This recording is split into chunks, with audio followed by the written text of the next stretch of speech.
Hi, Anna Moss here from RelationshipRedFlags.com. People don't realize that damage can be done and violence committed without your partner ever laying a hand on you. What am I talking about? Economic abuse. It's one of the biggest hurdles that women face in escaping from a violent relationship. Even though the economy is at the top of the news almost every day, very little is said about the economic warfare that some abusive individuals wage against their partners. This is a huge topic and it affects millions of us every day. In this video, I'm going to share with you 8 red flags of economic abuse, 6 ways it manifests, why it's such an important strategy for the abuser, a true story from an extreme case in Boston, 7 ways economic abuse affects you, and a new debt elimination service. Here are 8 behaviors that could be red flags of economic abuse.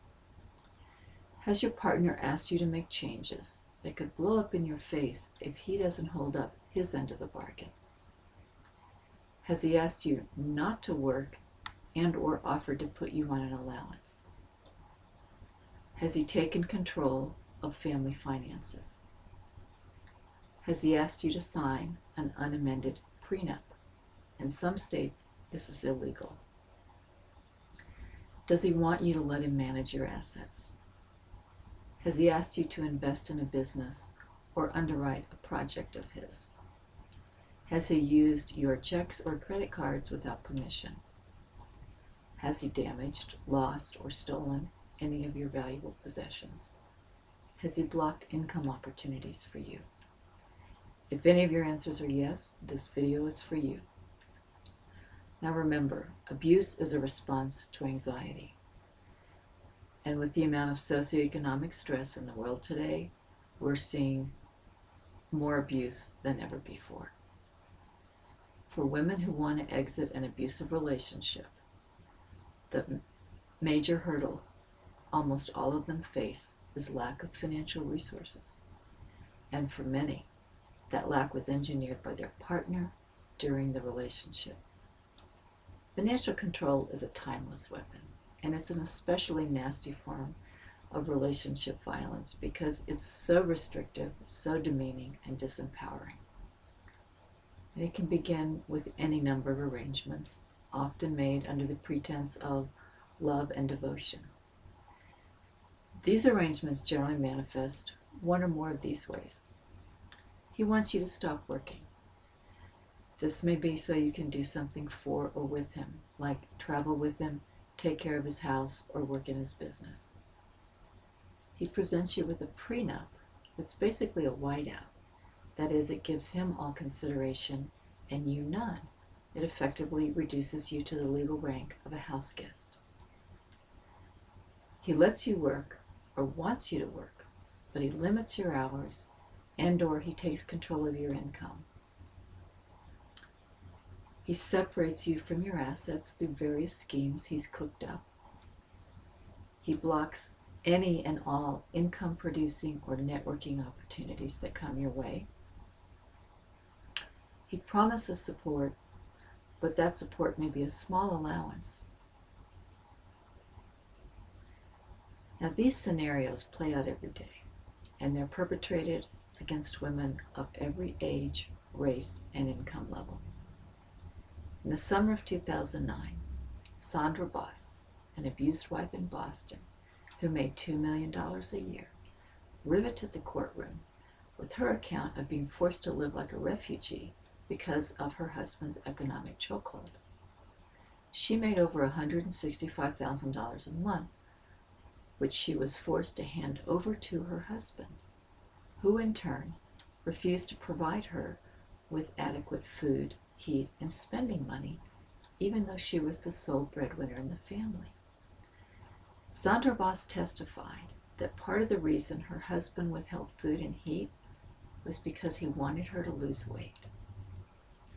This man she'd married had posed as a member of the Rockefeller family.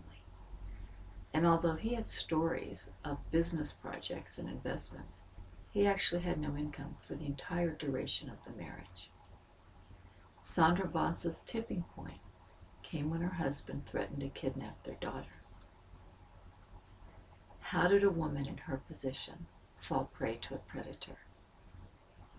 Here was someone who had the means to check out a love interest and protect herself, but she didn't do it. Now, obviously, Sondra Boss didn't know the warning signs of a charismatic con artist. She fell under his spell, and she let herself be deceived. This was a sensational story, but it illustrates the cunning of some abusers, the power of their spell, and the extent of relationship illiteracy. The lesson here is that any woman, even a woman with the finest education money can buy and a 7-figure annual income, can be ignorant of the universal warning signs of abusive individuals. Financial control is not achieved without other forms of simultaneous abuse. These may be subtle or severe. In addition to stealing assets or withholding money, the abusive partner usually does a couple of other things once you're completely at his mercy. Behind closed doors, he'll threaten to take away whatever you do have and throw you out. If you have dependents, this is especially terrifying. At the same time, he'll go to great lengths to present a public image of being the devoted family man, supportive husband, or doting lover. The psychopath's hypocrisy knows no bounds. Now, financial abuse works on you in a number of ways, all damaging. It takes a toll on your health. It limits your ability to exercise choice in your life. It threatens your ability to take care of your dependents.